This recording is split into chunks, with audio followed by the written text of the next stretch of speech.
I should have known that suspending Dante Corvelli would be the biggest mistake of my life the moment his dark eyes promised retribution instead of remorse.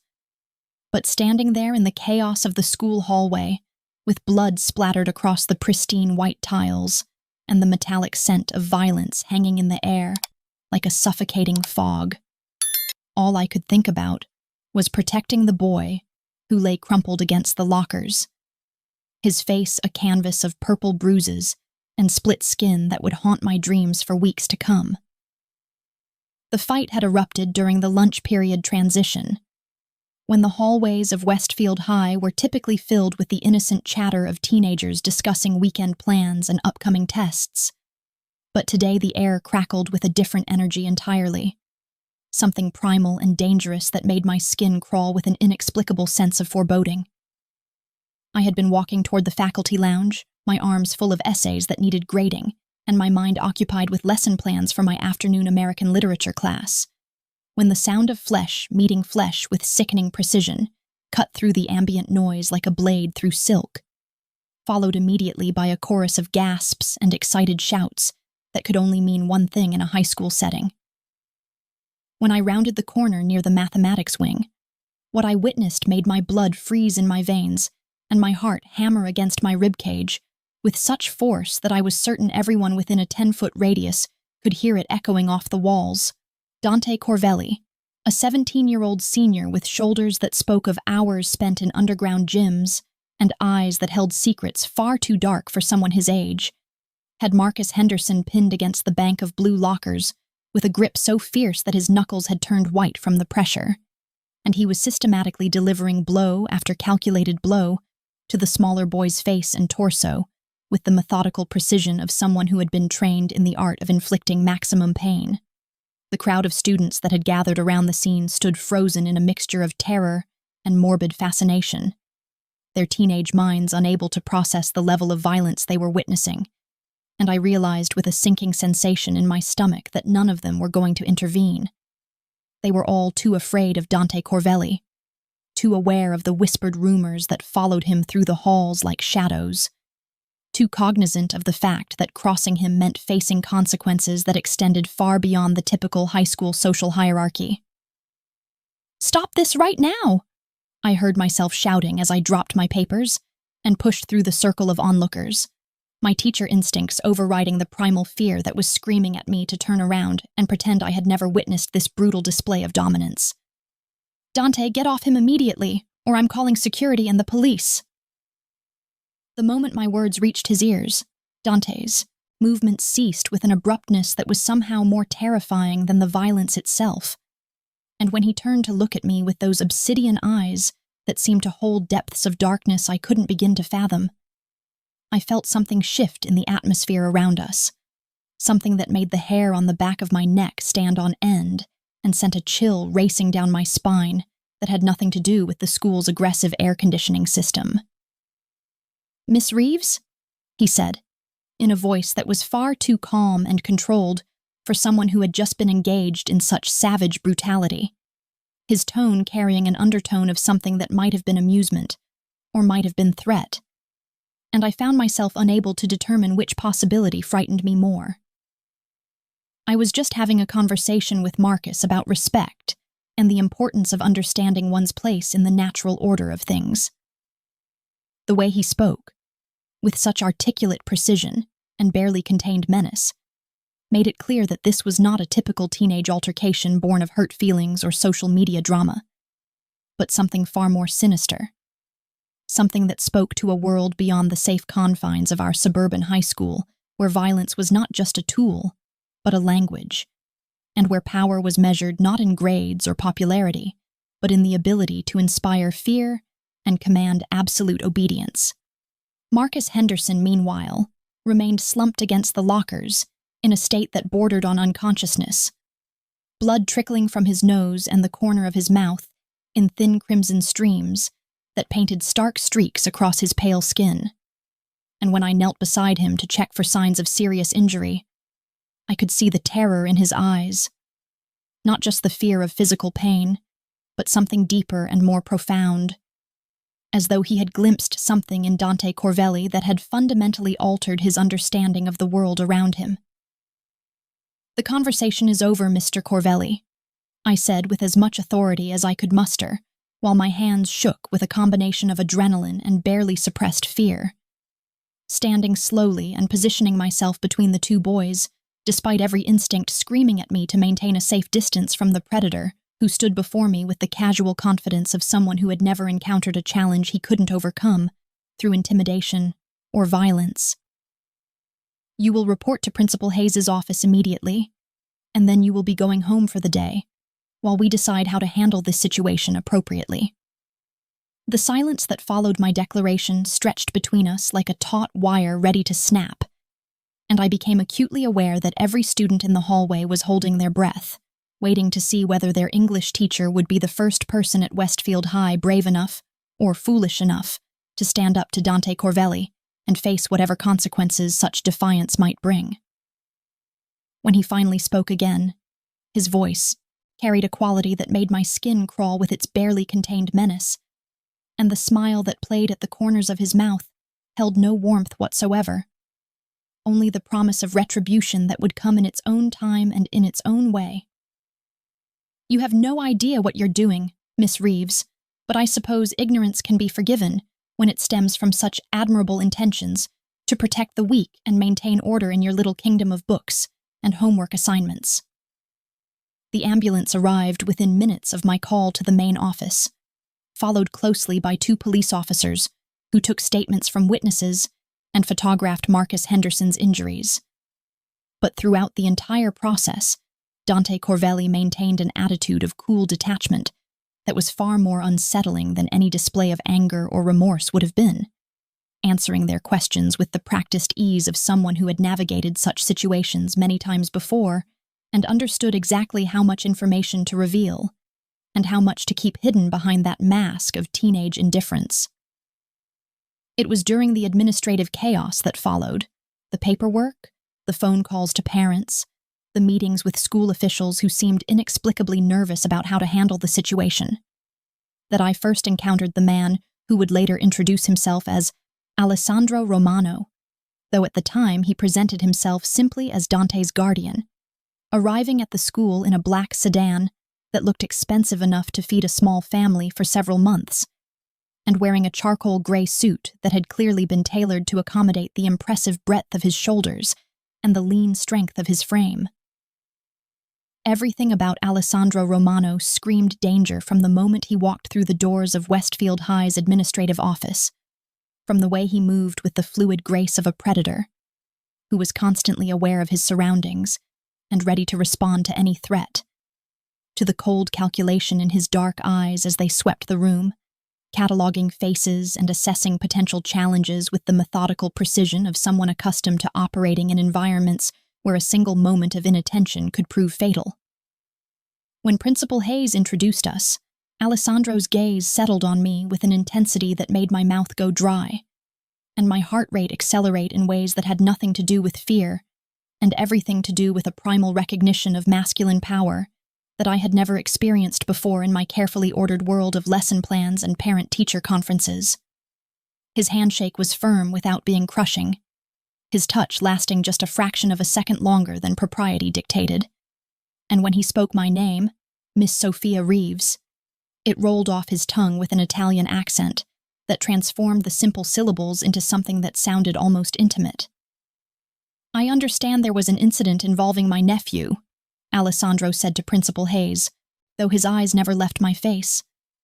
and I found myself struggling to maintain professional composure under the weight of his scrutiny, while wondering why a teenager's uncle would command such obvious deference from a man who had been running schools for over 2 decades. Principal Hayes, who typically maintained absolute authority in his domain and rarely showed nervousness when dealing with even the most difficult parents, seemed to shrink in Alessandro's presence, his usual confidence replaced by an obvious anxiety that manifested in the way his hands trembled slightly as he shuffled through the incident report and the nervous habit he had of clearing his throat before speaking. "Yes. Well, there was a fight, and Dante was clearly the aggressor. So Miss Reeves here has recommended a 3-day suspension pending a full investigation into the incident and a determination of appropriate consequences. The temperature in the room seemed to drop several degrees when Alessandro's attention shifted from me to Principal Hayes. And even though the change was subtle, barely perceptible, really, there was something in his expression that transformed him from merely intimidating to genuinely dangerous, something that spoke to reserves of violence that lay just beneath the surface of his civilized exterior, waiting to be unleashed on anyone foolish enough to cross whatever lines he had drawn in the sand. "I see," Alessandro said quietly, his tone remaining perfectly polite, even as something darker flickered behind his eyes like flames dancing in obsidian depths. "And this recommendation comes from Miss Reeves, who I assume witnessed the entire incident, and has made her determination based on a complete understanding of all the factors involved in the situation." The way he spoke made it clear that he was not asking a question, but rather making a statement. And when his gaze returned to me, I felt the full weight of his attention like a physical force pressing against my chest, making it difficult to breathe normally, while my mind raced to process the undercurrents of meaning that seemed to flow beneath every word he spoke. "That's correct," I managed to say, fighting to keep my voice steady, despite the way my pulse was hammering in my ears, and the strange sensation that I was standing on the edge of a precipice I couldn't see, about to step into a world I didn't understand but could never return from once I had crossed that invisible threshold. Dante used excessive force against another student, and regardless of whatever provoked the incident, violence of that magnitude cannot be tolerated in a school environment. Alessandro's smile in response to my declaration was perhaps the most terrifying thing I had ever seen, not because it was overtly threatening, but because it held a quality of genuine amusement that suggested he found my adherence to rules and protocols charmingly naive, like a child insisting that fairy tales were real despite overwhelming evidence to the contrary. "How refreshingly principled of you, Miss Reeves," he said, and the way he pronounced my surname made it sound like a caress and a challenge simultaneously, his voice carrying undertones that made my skin flush with heat despite the chill that seemed to emanate from his presence like cold radiating from black ice. "I hope you understand that some decisions have consequences that extend far beyond these walls, and that principled stands sometimes come with prices that are higher than anticipated." Before I could formulate a response to what felt distinctly like a threat disguised as philosophical observation, Alessandro had turned back to Principal Hayes with renewed focus, and within minutes, he had somehow managed to extract promises that Dante would be treated fairly, that all witnesses would be interviewed thoroughly, and that any decision regarding suspension would be carefully reconsidered in light of Dante's previously exemplary record, a record that I was certain contained information that would never see the light of day in any official school documentation. As Alessandro prepared to leave, he paused beside my chair and leaned down just enough that I could catch the scent of expensive cologne mixed with something darker and more dangerous, something that spoke to late nights in smoky rooms where deals were made and broken with equal ease, where power was the only currency that mattered, and where people like me existed only as peripheral figures in a game we would never fully understand. "It was a pleasure meeting you, Miss Reeves," he said quietly, his breath warm against my ear in a way that sent shivers racing down my spine and made my hands clench involuntarily in my lap. "I have a feeling we'll be seeing much more of each other in the very near future." That evening, as I sat in my modest apartment grading papers and trying to pretend that the events of the day had been nothing more than an unusually dramatic example of teenage conflict,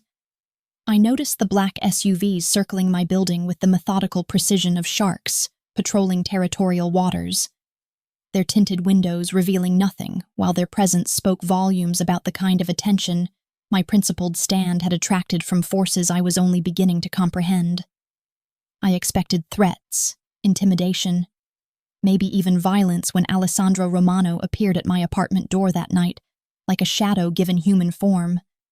But what I didn't expect was the way he would offer me a deal that would bind me to the Mafia forever,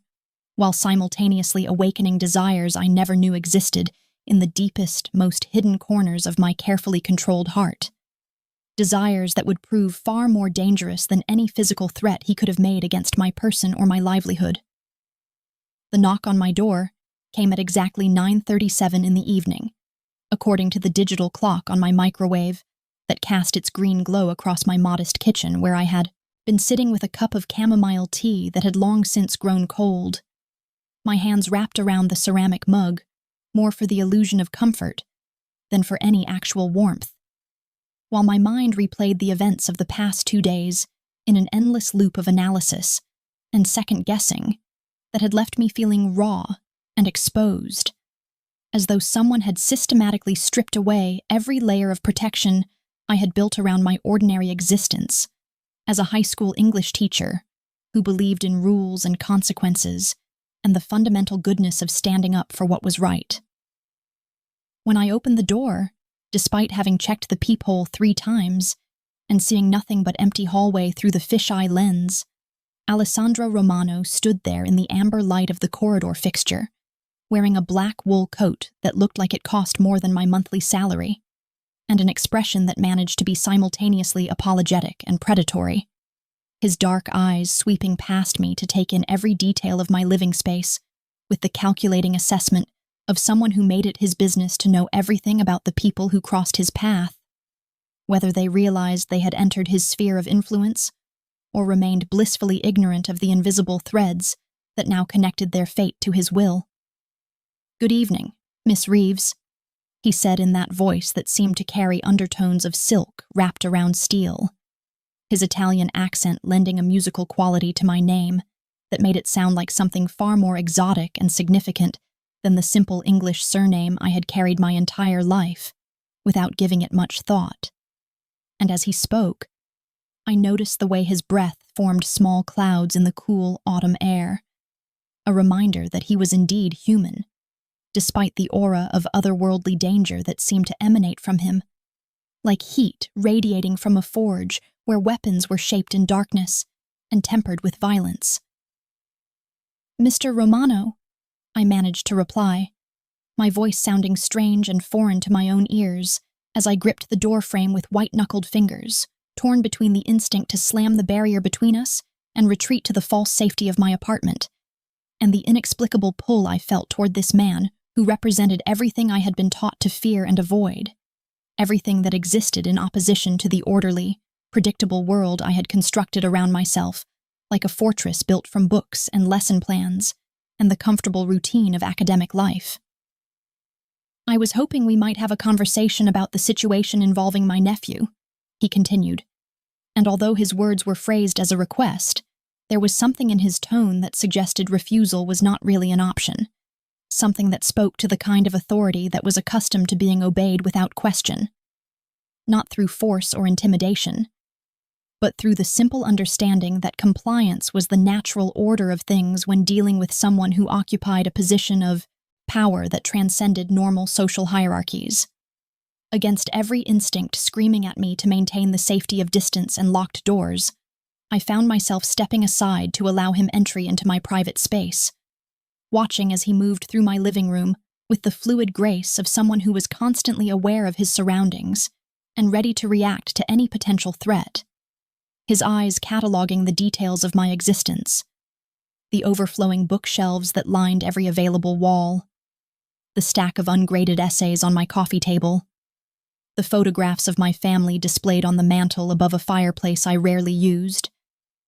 the evidence of a life lived quietly and without drama or danger, or the kind of complications that came with crossing paths with men like Alessandro Romano. "You have a lovely home," he said as he settled into my burgundy armchair as though he belonged there, as though he had every right to make himself comfortable in my sanctuary while I stood frozen near the door, uncertain whether I should offer him something to drink or demand that he state his business and leave before my neighbors began to wonder about the expensive car parked in our modest complex,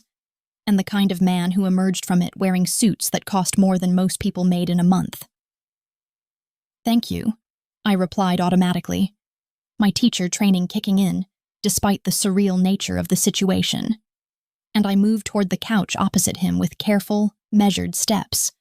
hyper-aware of the way his gaze followed my movements with the focused attention of a predator tracking prey.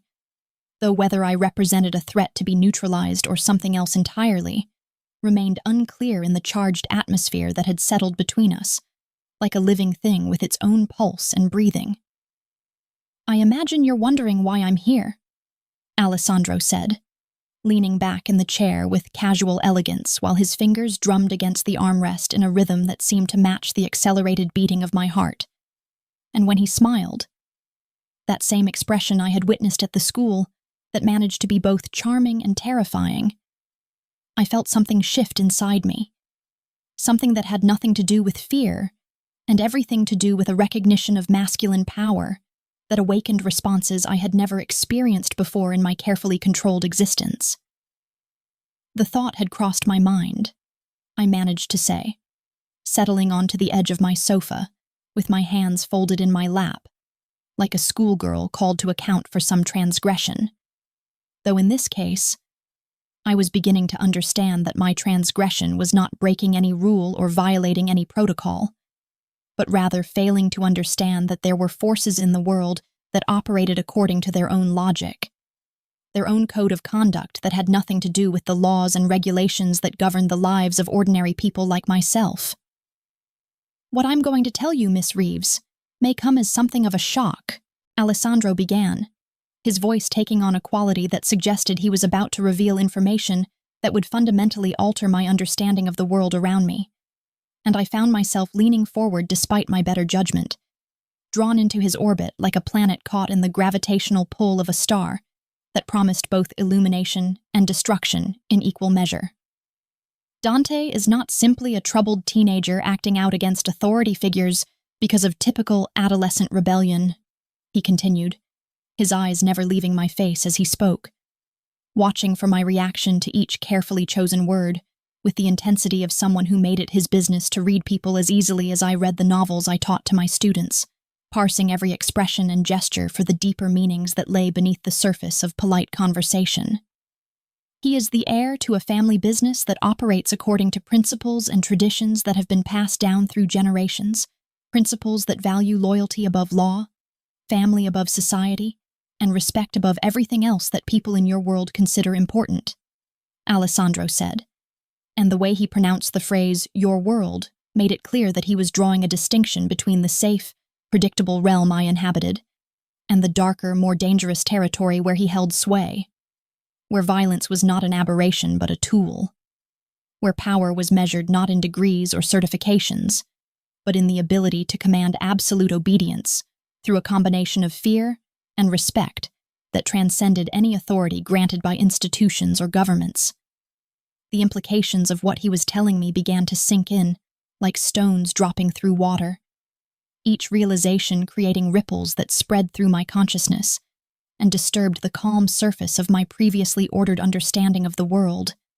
And I felt something cold and hard settle in my stomach as I began to comprehend that my decision to suspend Dante Corvelli had not been the simple application of school policy to a disciplinary issue, but rather an act of defiance against a power structure that existed completely outside the legal and social frameworks that had shaped my entire worldview. "When you suspended Dante in front of his peers, you unknowingly challenged not just his personal authority, but the reputation of his family," Alessandro continued, his voice remaining calm and measured even as the weight of his words pressed against my chest like a physical force, making it difficult to breathe normally while my mind raced to process the full scope of what I had stumbled into through what I had believed to be nothing more than doing my job as an educator and protector of students under my care. "In our world, Miss Reeves, such challenges cannot go unanswered, because to ignore them would be to invite further disrespect, further challenges to the natural order that maintains stability in a realm where strength and reputation are the only currencies that truly matter," he said. And as he spoke, I found myself studying the lines of his face in the soft lamplight of my living room, noting the way shadows played across his features and highlighted the sharp angles of his jaw and cheekbones, the way his dark hair caught the light and revealed subtle variations in color that spoke to Mediterranean heritage and bloodlines that traced back to ancient traditions of honor and vendetta. However, he continued, and something in his tone suggested that we had reached the crucial moment in this conversation, the point where he would reveal the true purpose of his visit and offer me whatever twisted salvation he had devised to resolve the situation I had created through my stubborn adherence to principles that had no meaning or relevance in the world he represented. There is a way to resolve this situation that would satisfy the requirements of honor, while allowing you to continue your life without complications. The pause before that final word hung in the air between us like a blade suspended by a thread, and I understood without needing clarification that complications was a euphemism for consequences that could range from professional ruin to personal harm. Consequences that would flow not from any legal authority or institutional power, but from the kind of justice that operated in shadows and back alleys, the kind of retribution that left no fingerprints and could never be traced back to its source through any investigation or legal proceeding. What kind of resolution? I heard myself asking, though part of me already suspected that any solution offered by Alessandro Romano would come with strings attached, would require me to step across lines I had never imagined crossing, would transform me from an innocent bystander who had stumbled into something beyond her understanding into an active participant in a world where moral compromises were not just acceptable, but necessary for survival. You become Dante's private tutor, Alessandro said, the simplicity of his proposal making it seem almost reasonable until he continued speaking and revealed the full scope of what such an arrangement would entail. The ways in which accepting his offer would bind me to his family's interests and make me complicit in their world in ways that could never be undone or forgotten. You help him complete his education,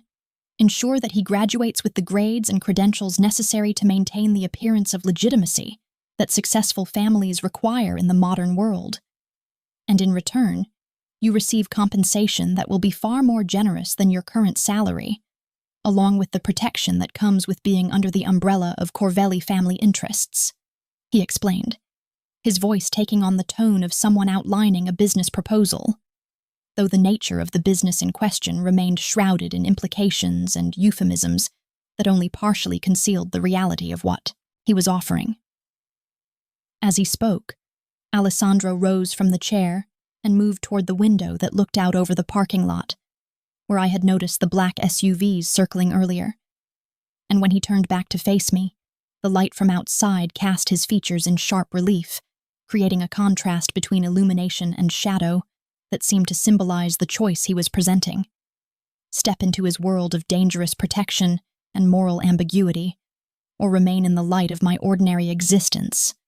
and face whatever consequences might follow from my defiance of forces I could neither understand nor control.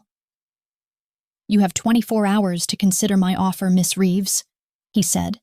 moving toward me with slow, deliberate steps that made my heart rate accelerate and my mouth go dry as I became acutely aware of the way his presence seemed to fill the space around us, creating an atmosphere that was simultaneously threatening and intoxicating, dangerous and irresistibly appealing in ways that challenged everything I thought I knew about myself and my capacity for attraction to men who represented everything I had been taught to avoid. When he reached the couch where I sat frozen in a mixture of terror and fascination, Alessandro leaned down until his face was level with mine, close enough that I could see the flecks of gold in his dark eyes and catch the scent of his cologne mixed with something else, something that spoke to power and violence and the kind of experiences that left permanent marks on a person's soul, experiences that transformed them into something both more and less than human, something capable of terrible beauty and beautiful destruction in equal measure. But I should warn you, he said quietly, his voice barely above a whisper, as his fingers reached out to trace the line of my jaw with a touch so light it might have been imagined, yet sent shockwaves of sensation racing through my nervous system and awakened responses in my body that I had never experienced before with such intensity and immediacy. Refusing my protection means accepting the consequences of your actions,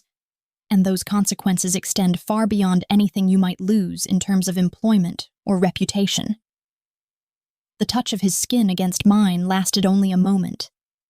but in that brief contact I felt something pass between us that transcended the simple physical sensation of human touch, something that spoke to recognition and possibility and the kind of magnetic attraction that could pull two people together despite every rational reason to maintain distance, despite every instinct that screamed warnings about the dangers of allowing oneself to be drawn into the orbit of someone whose very existence challenged all the safe assumptions upon which a normal life was built. 24 hours, Sophia, he repeated, using my first name with an intimacy that made my pulse race and my breath catch in my throat. And then he was moving toward the door with the same fluid grace that had marked his arrival, leaving me sitting alone in my living room with the lingering scent of his cologne and the memory of his touch burning against my skin, like a brand that marked me as belonging to something I didn't understand,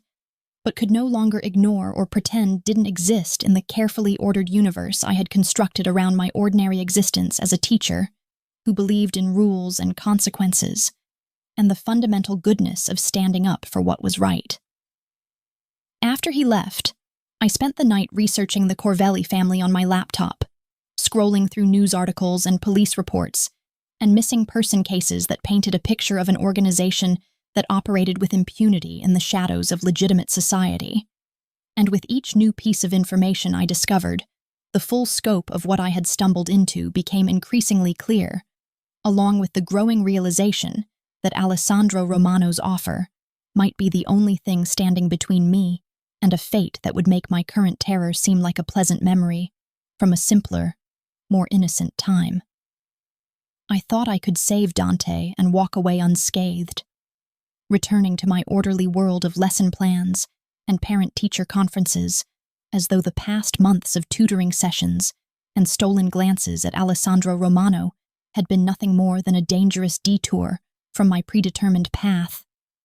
But standing in the marble foyer of the Corvelli family compound, with gunfire echoing through the night air and blood staining the pristine white walls that had witnessed generations of violence disguised as tradition, I finally understood that the moment I had chosen to defy their world had chosen to claim me as its own, and there would be no returning to the woman I had been before Alessandro's fingers had traced the line of my jaw and awakened something in me that could never be put back to sleep. The meeting with Vincent Corvelli had been inevitable from the moment Dante's grades began to improve under my tutelage, when his violent outbursts ceased, and his essays started reflecting not just academic competence but genuine insight into the human condition. Transformations that drew the attention of a father who had spent 17 years watching his heir struggle under the weight of expectations and inherited rage that seemed to define every male member of their bloodline. Vincent Corvelli was everything I had imagined and nothing I had prepared for. A man in his 50s whose silver hair and expensive suits could not disguise the predatory intelligence that burned behind his pale eyes, whose soft-spoken manner masked a capacity for violence that made even Alessandro's dangerous presence seem benign by comparison, whose very existence served as a reminder that some families built their empires not on commerce or innovation, but on fear and the systematic elimination of anyone foolish enough to challenge their authority. So you are the teacher who has accomplished what an army of tutors, therapists, and behavioral specialists could not, Vincent had said, when Alessandro brought me to the compound on a crisp November evening, when the trees surrounding the estate were bare and skeletal against a sky the color of old pewter, their branches reaching toward the darkness like gnarled fingers grasping for something that would forever remain beyond their reach. The compound itself was a testament to wealth accumulated through means that would never appear on any tax document or business filing. Acres of manicured grounds surrounding a mansion that managed to be both beautiful and foreboding, with its classical architecture and modern security systems creating an atmosphere that spoke to old money and older violence, tradition and terror existing side by side in perfect, terrible harmony. As Vincent led me through corridors lined with oil paintings of stern-faced ancestors who seemed to watch my every movement with disapproval and calculation, I caught glimpses of the life that existed behind the facade of respectability. Men in expensive suits, speaking in low voices about shipments and territories,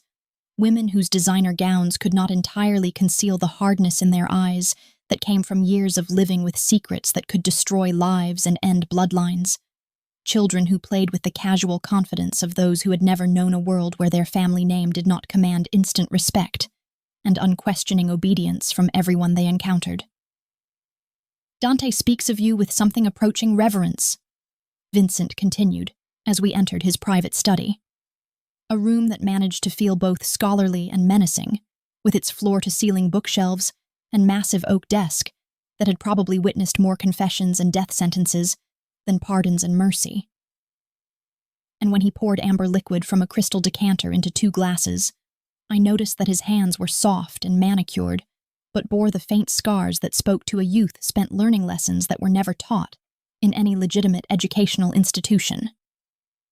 The conversation that followed revealed the true scope of what my involvement in Dante's education had accomplished. Not just improved grades and better behavior, but a fundamental shift in how the young man approached his role as heir to an empire built on violence and maintained through fear. A transformation that had given Vincent hope that perhaps the cycle of brutality that had defined generations of Corvelli men might finally be broken, or at least refined into something that could function in a world where subtlety and intelligence were becoming more valuable than raw intimidation and physical force. "You have given my son something I thought was lost to our family forever," Vincent said, his voice carrying undertones of both gratitude and warning as he studied my face with the intensity of someone who made it his business to read people as easily as accountants read balance sheets, parsing every expression for signs of deception or hidden agenda, while simultaneously calculating my potential value as an asset, and my possible threat as someone who now knew too much about the inner workings of his organization to ever be allowed to simply walk away. "You have shown him that strength can be channeled into purposes beyond mere dominance, that intelligence can be used for creation as well as destruction,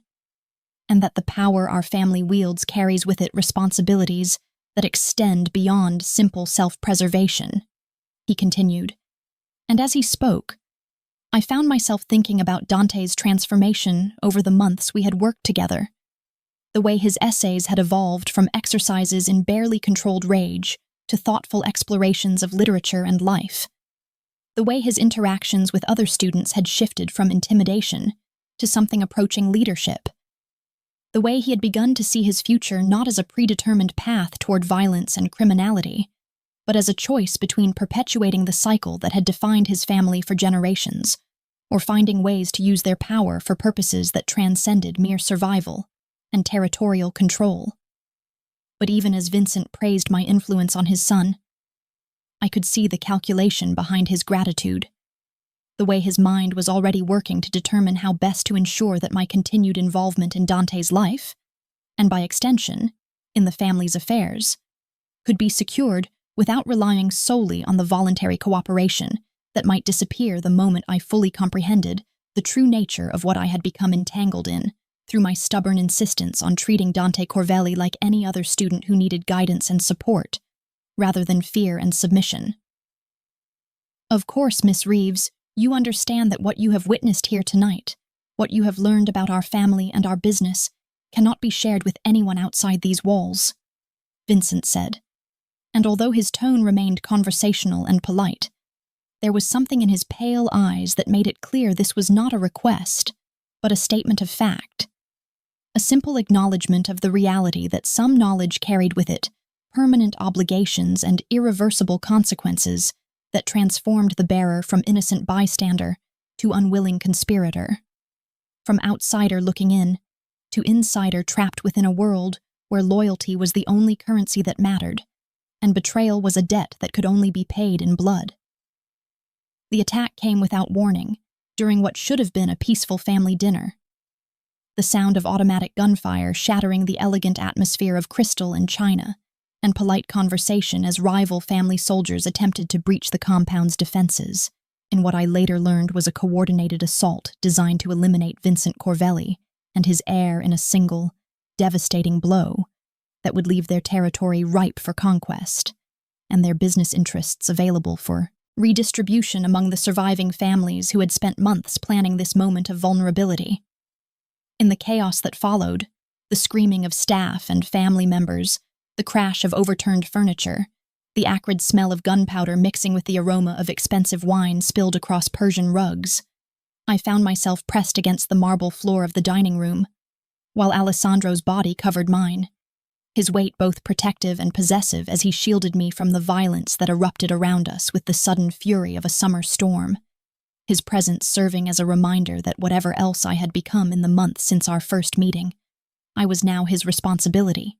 his charge, his treasure to be protected at all costs. "Stay down," he whispered against my ear as bullets shattered the windows that looked out over the gardens where I had walked with Dante just hours earlier, discussing his college applications and his growing desire to find ways to use his family's resources for purposes that transcended mere criminal enterprise. Conversations that now seemed to belong to a different lifetime,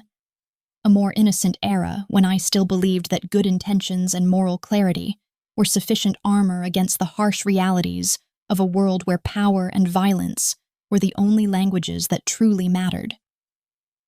When the gunfire finally ceased, and the compound's security forces had eliminated the last of the attackers, Alessandro helped me to my feet with hands that trembled slightly, not from fear, I realized, but from the adrenaline rush that came with surviving violence and protecting something precious,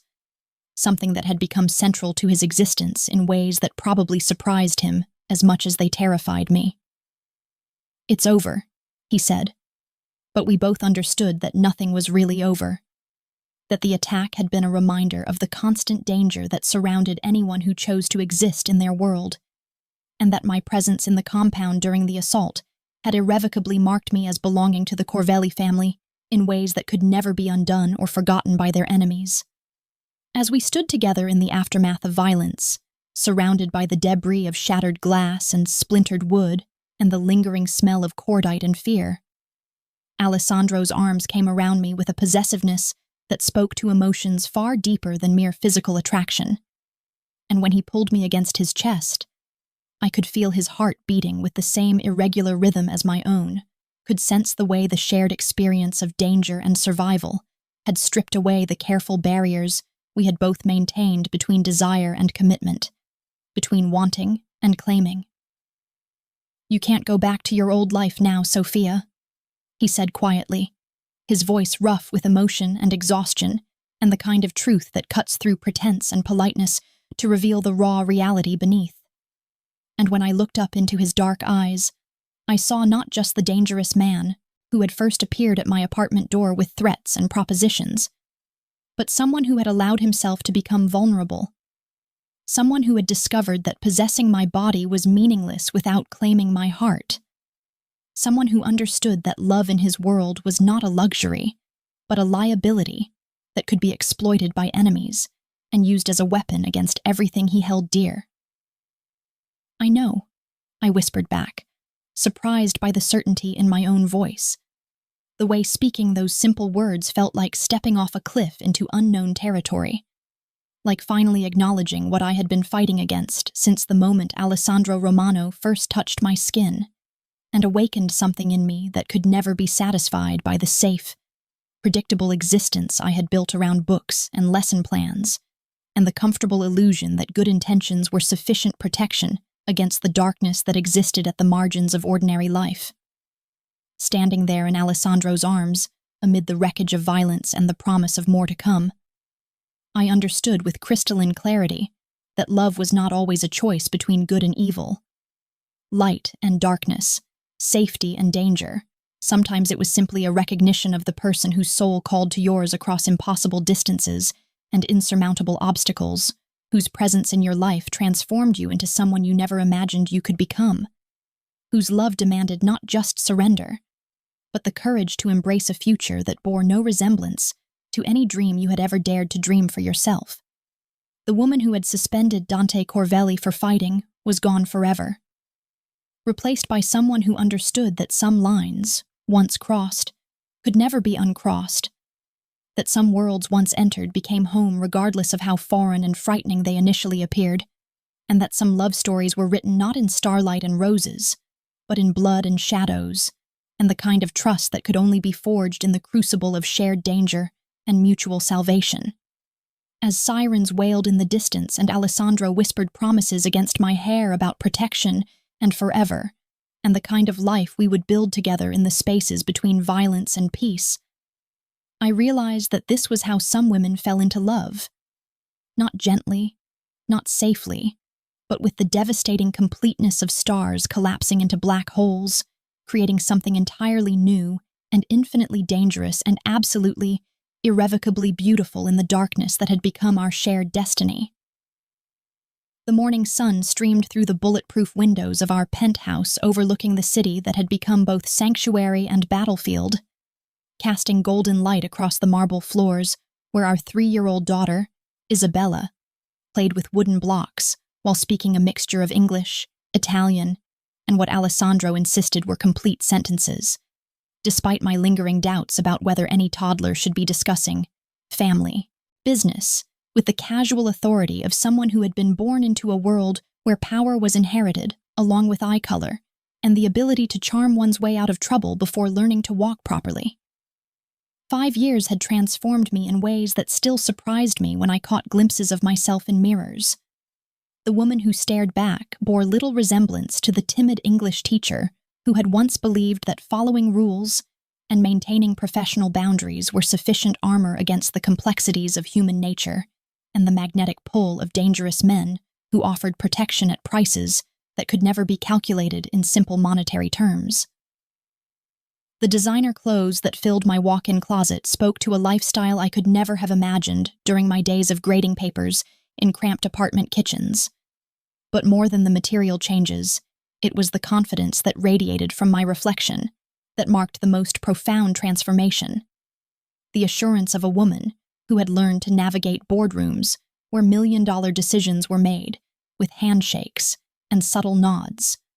who could hold her own in conversations with judges and politicians and business leaders who owed their positions to careful arrangements that never appeared in any public record. Alessandro emerged from his office carrying the kind of phone that cost more than most people's cars, his dark hair now touched with distinguished silver at the temples that only enhanced his devastating attractiveness, and served as a reminder that even men who seemed immortal in their power and presence were subject to the passage of time, though in his case, age had refined rather than diminished his appeal, adding layers of gravitas and hard-earned wisdom to the dangerous charisma that had first drawn me into his orbit like a moth, discovering that some flames were worth the risk of being consumed. "The senator has agreed to our proposal regarding the waterfront development," he said, settling into the chair beside me at the breakfast table, where I had been reading the morning newspapers, a habit that had evolved from my teacher's need to stay informed about current events into something more strategic, a way of monitoring the various political and economic currents that could affect our family's interests, and identifying potential threats or opportunities before they became critical situations requiring immediate attention. Our marriage had been a revelation in ways that continued to surprise me, even after 5 years of sharing a life that existed in the spaces between legitimate business and the kind of enterprises that operated according to older, more primal codes of honor and retribution.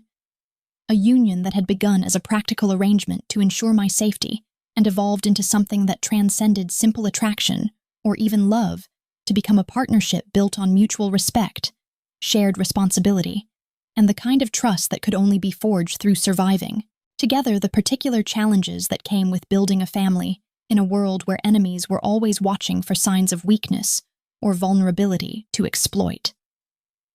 "How is Dante adjusting to his new position at the foundation?" I asked, referring to the legitimate nonprofit organization we had established to channel some of the family's resources into education and youth programs, a project that had grown from my suggestion during one of our late-night conversations about legacy and the possibility of using power for purposes that extended beyond mere self-preservation into something that had become central to our vision of how the Corvelli name might eventually be associated with creation rather than destruction, hope rather than fear. Dante had graduated summa cum laude from Harvard Law School. His transformation from the angry teenager who had nearly killed a classmate into a thoughtful young man committed to using his intelligence and family connections for constructive purposes, serving as proof that change was possible even in bloodlines that seemed destined to repeat cycles of violence across generations. Though we all understood that his evolution had required not just education, but the kind of love and support that helped him envision alternatives to the path that had been laid out for him since birth. "He's exceeding all expectations," Alessandro replied, and the pride in his voice reflected not just satisfaction with his nephew's professional accomplishments, but genuine affection for the young man who had become like a son to us both, whose presence in our lives served as a reminder that some of the most meaningful victories were measured not in territory conquered or enemies defeated, but in the transformation of a single human soul from darkness toward light, from destruction toward creation, from despair toward hope. The irony was not lost on me that my greatest success as an educator had come not through traditional classroom instruction, but through the patient, dangerous work of helping a young man born into violence discover that strength could be channeled in directions that built rather than destroyed, that intelligence could be used to solve problems rather than simply eliminate obstacles, that the power he had inherited carried with it opportunities to create lasting change rather than simply maintaining the status quo through fear and intimidation. Isabella looked up from her blocks with the kind of smile that had the power to stop conversations and melt hearts, her dark eyes, so like her father's, sparkling with mischief and intelligence that promised she would grow into the kind of woman who could command rooms and bend wills to her purposes, though we were both determined that she would have choices about how to use those gifts that previous generations of Corvelli children had never been offered. "Mama, tell me the story about the teacher and the dangerous man," she said in the way that only children could, reducing complex narratives to their essential elements, while somehow capturing truths that adults often obscured with explanations and justifications and careful reasoning that missed the fundamental simplicity of how two people could find each other across impossible distances and create something beautiful from the raw materials of attraction and danger, and the kind of love that transformed rather than merely satisfied. As I gathered our daughter onto my lap and began the carefully edited version of how her parents had met,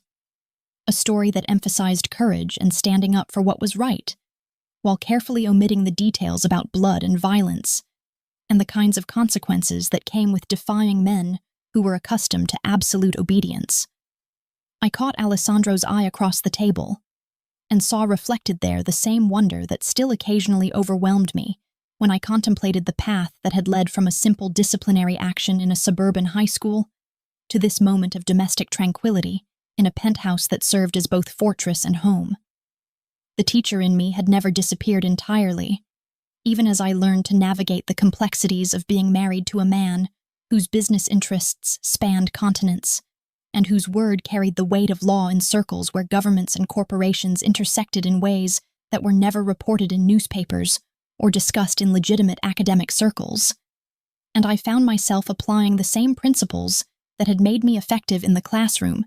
to the broader challenges of helping shape an organization that was slowly, carefully evolving from its violent origins towards something that could survive and prosper in a world where information moved faster than bullets and reputation could be destroyed more quickly than enemies. "Once upon a time," I began, using the traditional opening that had launched 1,000 bedtime stories, while knowing that this particular tale belonged to a genre that had never been catalogued in any library or studied in any literature class. A modern fairy tale about a woman who had learned that some princes came disguised as predators. Some castles were built on foundations of necessary violence, and some happy endings required the courage to embrace transformation that carried with it both incredible danger and limitless possibility.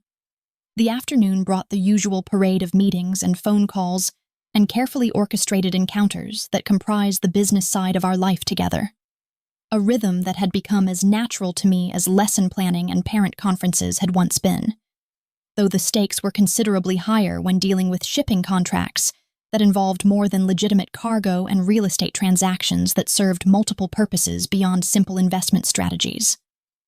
Standing at the window of Alessandro's office while he conducted a conference call with associates in Sicily,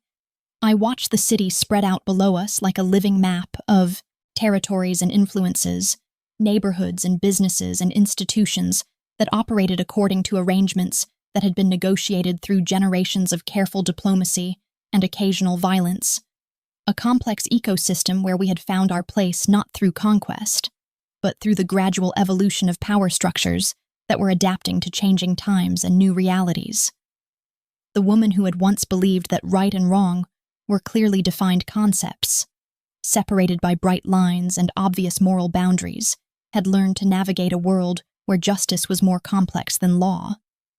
where loyalty could be more valuable than honesty, where protection sometimes required actions that would horrify the naive teacher I had been before Alessandro Romano appeared in my apartment doorway and offered me a choice between safety and principle that had turned out to be a false dichotomy built on incomplete understanding of how the world actually worked. Evening found us in the garden that Alessandro had designed specifically for my pleasure, a space that managed to feel both secluded and open, both wild and carefully controlled, where Isabella could play among flowers and fountains while remaining protected by security systems that were invisible but comprehensive, where we could create the illusion of normalcy while remaining constantly aware that our happiness existed in defiance of forces that would always seek to destroy anything beautiful or peaceful or innocent that grew within their reach.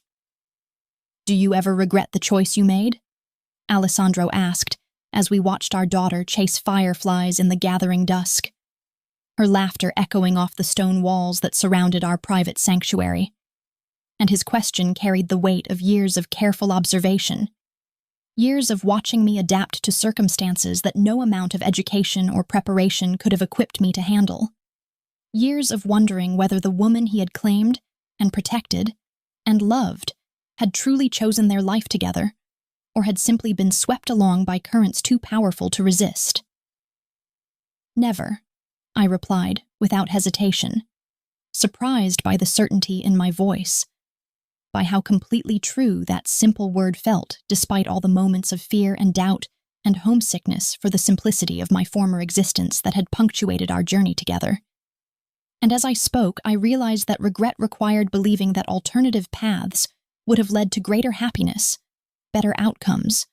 more authentic fulfillment than what we had built together in the spaces between danger and love, violence and creation, the world I had known and the world I had chosen to inhabit. The teacher in me had found new students in the form of young men and women who came to us seeking alternatives to lives that seemed predetermined by circumstances of birth and geography, who discovered through our foundation and our example that power could be used for purposes beyond mere survival, that intelligence and ambition could be channeled in directions that created rather than destroyed, that even families built on foundations of violence could evolve toward something that honored the past, while embracing possibilities that previous generations had never imagined. Isabella fell asleep between us on the garden swing as the stars emerged overhead, her small body warm and trusting in a way that reminded me daily of the responsibility we carried to ensure that her world remained safe enough for such innocent confidence, protected enough that she could grow into whoever she was meant to become without the constraints of fear or the limitations of predetermined expectations about what women born into powerful families were supposed to want or achieve or sacrifice for the sake of maintaining traditions that might no longer serve any useful purpose. "She's going to change the world," Alessandro said quietly, his voice carrying the same mixture of pride and protective concern that colored every aspect of his relationship with our daughter. The same recognition that parenting in our circumstances required balancing the desire to shield her from harsh realities with the need to prepare her for a future where her name would carry both privileges and burdens that could not be escaped or ignored,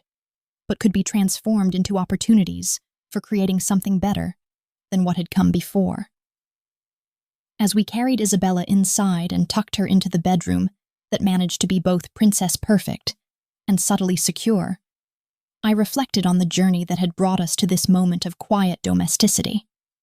this peaceful interlude between the challenges that shaped our days and the dreams that guided our long-term planning. This space where love had proven stronger than fear.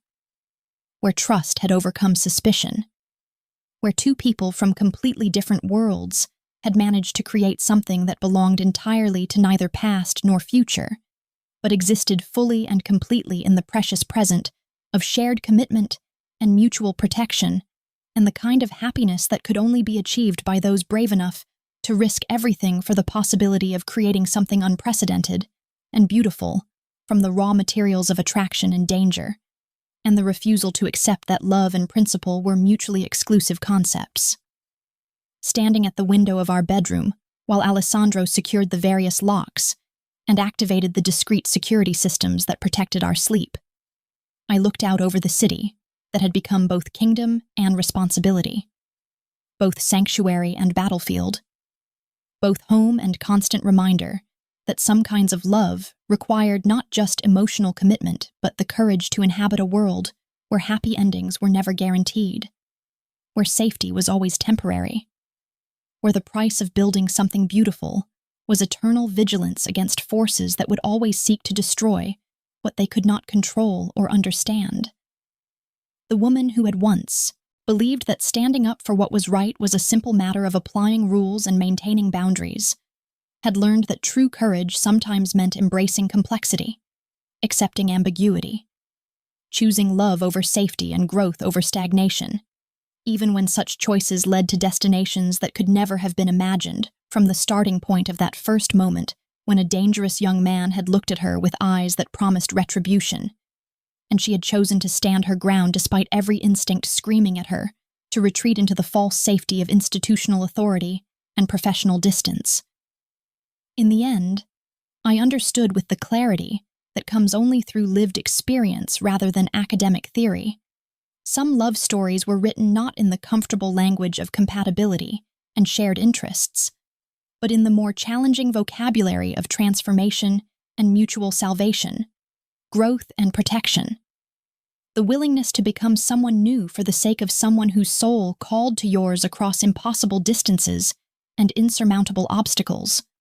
whose love demanded not just surrender, but the courage to embrace a future that bore no resemblance to any dream you had ever dared to dream for yourself, but turned out to be more beautiful and terrifying and completely fulfilling than any safe fantasy could ever have been.